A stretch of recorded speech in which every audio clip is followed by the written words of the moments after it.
Hello everyone, कैसे हैं आप सभी लोग। आशा है कि आप लोग बहुत अच्छे होंगे। आइए प्यारे बच्चों, आज के हम लोग वैल्यूबल सेशन की करते हैं शुरुआत। और आज है 17 अप्रैल और 17 अप्रैल साल 2026 के हरियाणा करंट अफेयर इस वीडियो में हम पढ़ने वाले हैं। आप सभी प्यारे बच्चों को मेरी तरफ से राधे राधे। आशा है कि आप लोग बहुत अच्छे होंगे और आज आपको मेरी आवाज़ थोड़ी अच्छी लग रही होगी, ऐसी मैं उम्मीद करता हूँ। अगर कुछ आवाज़ में बदलाव है तो आप बताइएगा। काफ़ी दिनों से आप लोगों की शिकायतें थी कि सर थोड़ी आवाज़ कभी अप एंड डाउन हो जाती है। उम्मीद करता हूँ आज वो शिकायत शायद आपकी दूर हो गई होगी।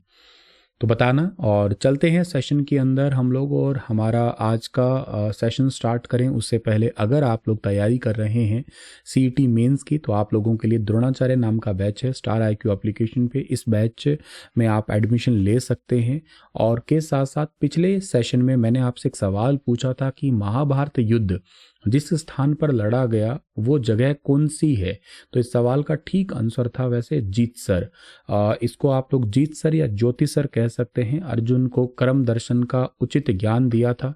हिंदू पौराणिक कथाओं के अनुसार कुरुक्षेत्र 48 कोस में फैला हुआ है, जहां ऋषि मुनि के द्वारा मनुस्मृति लिखी गई है और बुद्धिमान ऋषियों के द्वारा ऋग्वेद सामवेद का संकलन भी किया गया है। यहाँ पे हरियाणा के कुरुक्षेत्र के ज्योतिसर अनुभव केंद्र का भी अभी हाल ही में भारत के प्रधानमंत्री जी ने उद्घाटन किया था। 25 तारीख की बात है, 25 नवंबर साल 2025 का दिन था। और तब अंतर्राष्ट्रीय गीता महोत्सव चल रहा था कुरुक्षेत्र के अंदर। हमारी जनगणना हमारा विकास 2027 का जनगणना का पहला चरण है वो स्टार्ट हो चुका है और ये पहले 15 दिन चलेगा। 100 गणना आप अपने आप से गणना कर सकते हैं, ताकि आपके घर पे कोई आता है तो आप लोग उनको अपनी आईडी जनरेट करके दे दें। उनको अपनी आईडी बता देंगे तो मतलब ज़्यादा समय नहीं लगेगा। तो आप ऑफिशियल वेबसाइट जिसका नाम है SE census.gov.in पे जाएं, अपने मोबाइल नंबर से OTP से लॉगिन करें, अपना राज्य डिस्ट्रिक्ट और अपना जो लोकल विवरण है उसको चुनना है। डिजिटल मानचित्र पर अपने घर का स्थान चिन्हित करें, मकान और परिवार से संबंधित जानकारी भरें और सबमिशन के बाद में ऐसी आईडी मिलेगी। ऐसी आईडी को सेव रखें, जब आपके घर पे कोई आता है तो उसको आप ऐसी आईडी दे देंगे तो एक समय बच जाएगा। कहने का मतलब है समय बचेगा, एक सटीक जानकारी होगी और तेज़ डेटा प्रोसेसिंग भी हो पाएगी। याद रखें कि 100 गणना एक विशेष सुविधा है। यदि आप 100 गणना नहीं कर पाते हैं तो भी टेंशन वाली बात नहीं है, क्योंकि आपके घर में आके भी होगी। क्योंकि मान के मकान सूचीकरण की लिस्टिंग जो है ना, मतलब 1 से 30 मई तक होने वाली है। चलो निभाएं अपनी जिम्मेदारी, करें जनगणना में भागीदारी, ये स्लोगन भी दिया है सरकार ने। हरियाणा के मुख्यमंत्री कार्यालय यानी कि CMO में 18 विभागों की जिम्मेदारी अभी हाल ही में किसे सौंपी गई है। तो 18 डिपार्टमेंट की जिम्मेदारी सौंपी गई है, राजेश खुल्लर सर को सौंपी गई है। ऑप्शन नंबर 3 वाला जो है इसका ठीक आंसर रहेगा। राजेश खुल्लर जो है ना, हरियाणा के अंदर गृह डिपार्टमेंट, आबकारी एवं कराधान यानी कि एक्साइज एंड टैक्सेशन, फाइनेंस और विजिलेंस डिपार्टमेंट इनके पास में है। इन्हें शासन में बिग बॉस की भूमिका में देखा जा रहा है, क्योंकि सबसे महत्वपूर्ण नीतिगत विभाग जो है ना इन्हीं के ही पास में है। जो गृह डिपार्टमेंट होता है, होम डिपार्टमेंट है, ये किसी भी राज्य का सबसे महत्वपूर्ण डिपार्टमेंट होता है, जो अब डायरेक्ट राजेश खुल्लर जी के पास में है। गृह डिपार्टमेंट का काम होता है कि राज्य के अंदर कानून व्यवस्था को बनाए रखना, राज्य में क्राइम है उसको कंट्रोल करना। पुलिस प्रशासन, जैसे कि जो हरियाणा का पुलिस प्रशासन हुआ है या किसी की ट्रांसफ़र करनी है, पोस्टिंग करनी है, उसमें नीतियां बदलनी है। इंटेलिजेंस डिपार्टमेंट है, ये राज्य के जैसे CID वगैरह है वो भी इसी के अंडर ही आता है। इसी होम डिपार्टमेंट में जेल डिपार्टमेंट भी आ जाता है, फायर सर्विसेज है वो भी इसी का ही एक हिस्सा है। एक इम्पॉर्टेंट डिपार्टमेंट है फाइनेंस डिपार्टमेंट, और फाइनेंस डिपार्टमेंट का काम तो यूं समझो कि सरकार की तिजोरी कहते हैं इस डिपार्टमेंट को, क्योंकि राज्य का सालाना बजट तैयार करना। और इसके साथ साथ अभी रिसेंटली हम लोगों ने बजट 2026 तो पढ़ा ही था ना। इसके अलावा जितने भी डिपार्टमेंट है, अब उन डिपार्टमेंट को उनके काम के लिए जो ना पैसा अलॉट करना के साथ साथ जो है ना यहाँ पे राज्य के ऊपर जो कर्जा है या जो कमाई हो रही है उसको भी मैनेज रखना। ये सारे काम जो है ना फाइनेंस डिपार्टमेंट का ही होता है। इवन जो पेंशन वगैरह देना होता है वो भी सब काम फाइनेंस डिपार्टमेंट ही करता है। एक ये एक्साइज एंड टैक्सेशन डिपार्टमेंट भी इम्पॉर्टेंट है, क्योंकि इसका काम रेवेन्यू लाइक शराब की बिक्री है उससे जो पैसा मिलता है। इसके अलावा GST वगैरह है, GST से पैसा कलेक्ट करना है। जो शराब के ठेकों और डिस्टिलरी के लिए जो टेंडर वगैरह जारी करते हैं उसके लिए जो पैसा आता है वो भी डिपार्टमेंट इसी में ही आएगा। राज्य में अगर टैक्स चोरी होता है तो टैक्स चोरी को पकड़ने के लिए उस पर रेड डालना, चेकिंग करना, वो सब काम एक्साइज एंड टैक्सेशन ही करता है। और एक डिपार्टमेंट है विजिलेंस डिपार्टमेंट। ये एक एंटी करप्शन ब्यूरो डिपार्टमेंट है। ये भ्रष्टाचार पे रोक लगाने की कोशिश करता है ताकि लगातार ट्रांसपेरेंसी है वो बनी रहे। ये खास इंपॉर्टेंट डिपार्टमेंट है। इसके अलावा अरुण कुमार गुप्ता जी के पास में मुख्यमंत्री के प्रधान सचिव के रूप में अरुण गुप्ता को 10 डिपार्टमेंट की जिम्मेदारी मिली है। प्रशासनिक और समन्वय से जुड़े महत्वपूर्ण डिपार्टमेंट है इनके पास में। एडमिनिस्ट्रेटिव एंड कोऑर्डिनेशन, ये इसका मतलब होता है जैसे जब एक काम में 2 या 3 डिपार्टमेंट शामिल होते हैं तो उनके बीच में एक प्रॉपर सिंक्रोनाइजेशन बनाना होता है। कैबिनेट की जो मीटिंग होती है, मंत्री मंडल की बैठक में जो एजेंडा तैयार किया जाता है, उस एजेंडा के जो एक्चुअली फाइनल डिसीजन होते हैं उनको लागू करवाते हैं ये। इसके साथ साथ सरकार किस नियम से चलेगी, जो फाइलों का मूवमेंट कैसे होगा, ये सब कुछ तय किया जाता है प्रशासनिक और समन्वय डिपार्टमेंट के अंदर। इसके अलावा यशपाल यादव जी हैं, ये डेप्यूटी प्रधान बने हैं। 9 डिपार्टमेंट का कार्यभार इनको मिला है। तो आपसे पूछा जा सकता है कि मुख्यमंत्री जी के प्रधान सचिव अभी करंट में कौन है, तो रिटायर्ड आईएएस अधिकारी हैं राजेश खुल्लर जी। राजेश खुल्लर जी के पास 18 डिपार्टमेंट है। प्रिंसिपल सेक्रेटरी बने हैं अरुण कुमार गुप्ता जी, और हरियाणा के वर्तमान मुख्यमंत्री का नाम नायब सिंह सैनी है। गृह और वित्त विभाग जो है ना, ये बेसिकली किसके अंतर्गत आते हैं, तो इसका जवाब रहेगा ये आते हैं राजेश खुल्लर के पास में आते हैं। गृह और के साथ साथ जो है ना आपका दूसरा, जैसे आपका महत्वपूर्ण डिपार्टमेंट 18 डिपार्टमेंट जैसे मैंने अभी आपको बताया ही था ये वाले, ठीक है। हरियाणा में स्वास्थ्य सेवाओं और द्वारा किस पहल से मरीजों को बड़ी राहत और नई जीवन आशा मिली है? तो हरियाणा में स्वास्थ्य सेवाओं के द्वारा किस पहल, ये पहल का नाम है free dialysis and successful kidney transplant. इस टाइप के क्वेश्चन हरियाणा के पेपरों में पहले पूछे जा चुके हैं, तो प्लीज़ ऐसे सवालों पे आप फोकस जरूर रखना इन फ्यूचर के लिए। हरियाणा सरकार फ्री डायलिसिस करवाती है, जैसे हरियाणा के सभी सरकारी हॉस्पिटल में डायलिसिस की सुविधा बिल्कुल फ्री है।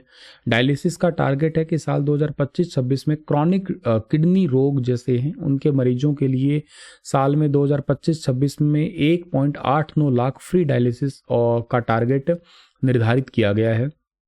इसके अलावा फरवरी 2023 से अप्रैल 2026 के बीच में टोटल 34 किडनी ट्रांसप्लांट भी हुए हैं, और इन ट्रांसप्लांट की सफलता दर भी 100% है। मतलब जिनके भी किडनी ट्रांसप्लांट की गई है वो बिल्कुल सही तरीके से काम भी की है। और हरियाणा के निवासियों के लिए किडनी ट्रांसप्लांट की सुविधा जो है ना बिल्कुल फ्री है PGIMS रोहतक के अंदर। सरकारी हॉस्पिटल में इलाज के दौरान आवश्यक दवाएं और जांच जो है ना वो भी बिल्कुल फ्री है सरकार की तरफ से। ये 34 किडनी ट्रांसप्लांट है, 100% सफलता दर है। सभी सरकारी हॉस्पिटल में फ्री डायलिसिस की सुविधा भी सरकार ने दी है। 8वें हॉकी इंडिया एनुअल अवार्ड्स 2025 में कौन Haryanvi player of the year चुनी गई है? तो प्लेयर ऑफ द ईयर चुनी गई है, इनका नाम है नवनीत कौर चुनी गई है player of the year. Actually अभी 8वीं हॉकी इंडिया एनुअल अवार्ड्स हुए थे 2025, और उसके समारोह का आयोजन हुआ था 27 मार्च को दिल्ली के अंदर।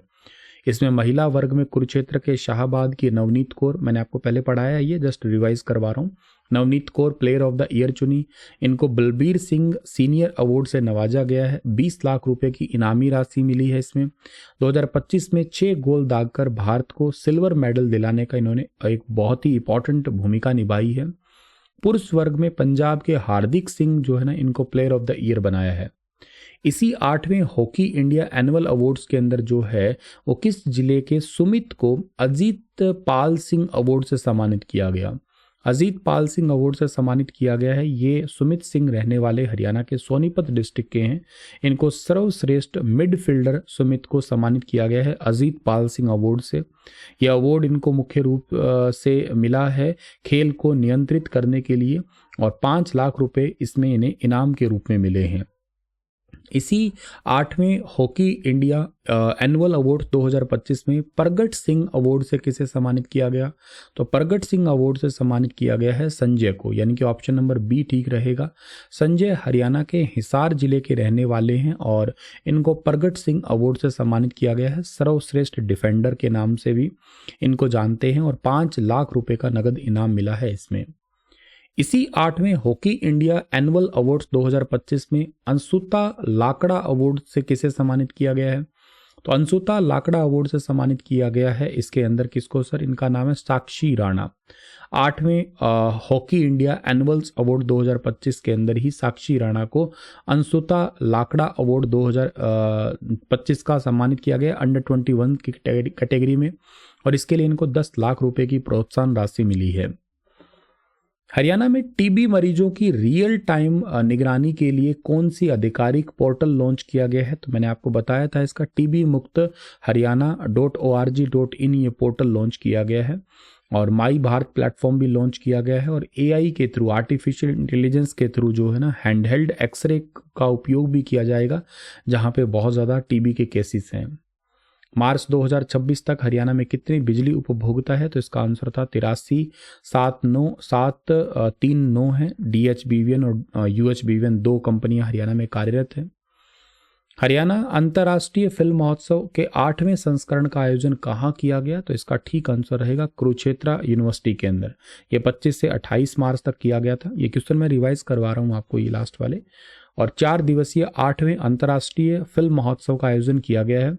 इस महोत्सव में सिनेमा, संस्कृति और संवाद का संगम देखा गया, जिसमें हरियाणवी और अंतर्राष्ट्रीय सिनेमा की प्रदर्शनी की गई है। हरियाणा सरकार ने किस जिले की अल फलाह यूनिवर्सिटी को सीधा अपना इसका कंट्रोल सीधे अपने हाथ में ले लिया है? तो इस यूनिवर्सिटी का नाम है, फरीदाबाद की यूनिवर्सिटी है अल फलाह यूनिवर्सिटी। आपको याद होगा दिल्ली में ब्लास्ट हुआ था और बाकी आतंकी गतिविधियों के अंदर जो है यहाँ के डॉक्टरों का नाम आया था, और इसी टेरर एक्टिविटी में इनका नाम आने की वजह से और बहुत सारी इरेगुलरिटीज़ के कारण इस यूनिवर्सिटी को सरकार ने अपने हाथों में ले लिया है। ये फरीदाबाद के धोज में स्थित है। इस यूनिवर्सिटी के अंदर जो है आईएएस अधिकारी डॉक्टर अमित अग्रवाल को यूनिवर्सिटी का प्रशासक यानी कि एडमिनिस्ट्रेटर नियुक्त किया गया है। आज का सेशन इतना ही था। आपके लिए एक सवाल छोड़ रहा हूं कि वायु पुराण के अनुसार निम्नलिखित में से कौन सा स्थान भगवान हनुमान जी का जन्म स्थान माना जाता है? बताना इसके बारे में विस्तार से। इस क्लास का पीडीएफ आपको मिल जाएगा स्टार IQ एजुकेशन नाम के टेलीग्राम चैनल पे। पिछले 2-3 सेशन के पेंडिंग है पीडीएफ आई गेस, तो आपको वो भी अपडेट हो जाएंगे जल्दी, पर आप इस टेलीग्राम चैनल को ज्वाइन जरूर कर लेना। मेरी तरफ से आप सभी प्यारे बच्चों को राधे राधे। आशा करता हूँ सेशन आपको अच्छा लगा। चैनल को सब्सक्राइब जरूर कर देना, वीडियो को लाइक भी कर देना। राधे राधे।